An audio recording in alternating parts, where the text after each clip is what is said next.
Welcome back to Easy Money, where money making is made easy.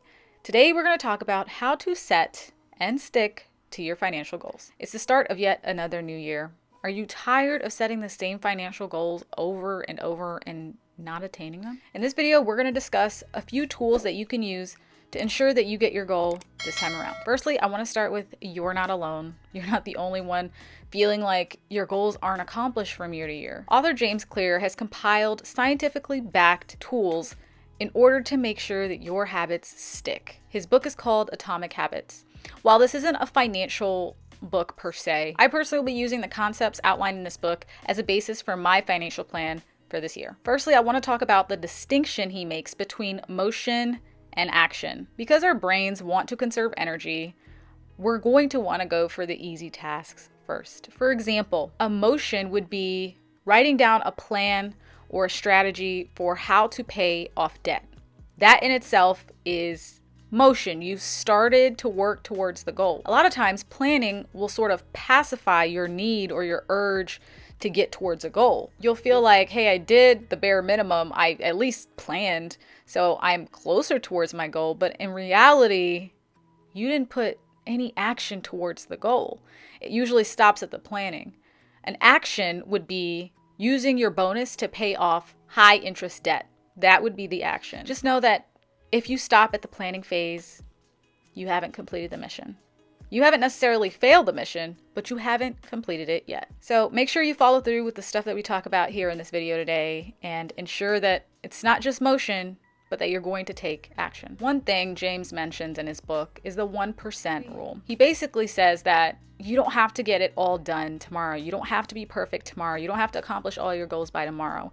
But if you are incrementally improving by 1%, over time, your yield will be exponential. So let's put this in financial context. Today, I open up a Roth IRA. Tomorrow, I research different types of investments. The following day, I go ahead and invest. I'm doing the work incrementally from day to day, but it's improving. That's the point. Over time, my results will be exponentially better. Not to mention, it's more sustainable. And you limit the amount of burnout. The next one is don't just set a goal, set a process and identity. So this one is pretty self-explanatory, but I want to give you an example. Let's say I want to accomplish the feat of being debt-free. In the past, I've set yearly goals that have not come to fruition because I failed to set processes. So I would just write down a goal, put it on my vision board, and then in a year's time, I'm like, well, I didn't get to my goal. Well, that's because I didn't set up a process. A goal without a process and identity is simply a wish. That's not something that James Clear said. That's something I'm saying. It's simply a wish or a dream. So let's say you want to be debt-free. A system that you can implement is automatic debt repayment or cutting unnecessary cost. But even more important than the goal itself and the system is your identity. The goal sort of gives you a path, right? A direction to look towards.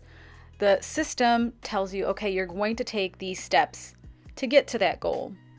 But what's holding you accountable to these systems and goals? It's your identity.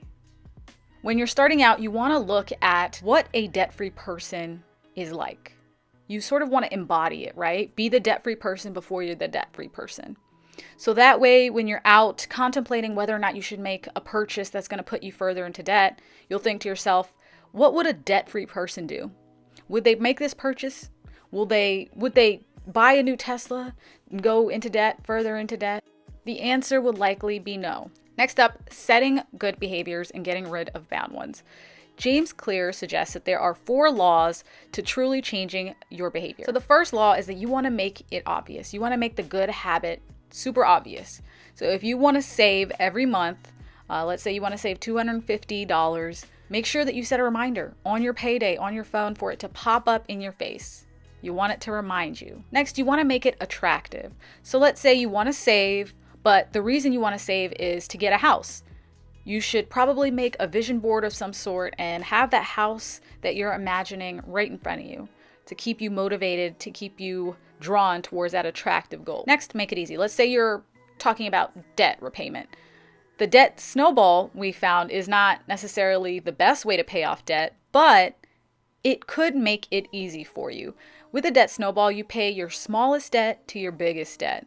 So paying off your smallest debt and then incrementally going up might be a path that's easy for you. Lastly, make it satisfying. Sticking with the debt snowball, it feels great when you're, paying off debt and you see the little chunks just disappear, right? You paid off $50 here, you paid off $200 here. Although with the debt snowball, you're not paying the highest interest debt first, you are just paying the one that has the smallest amount.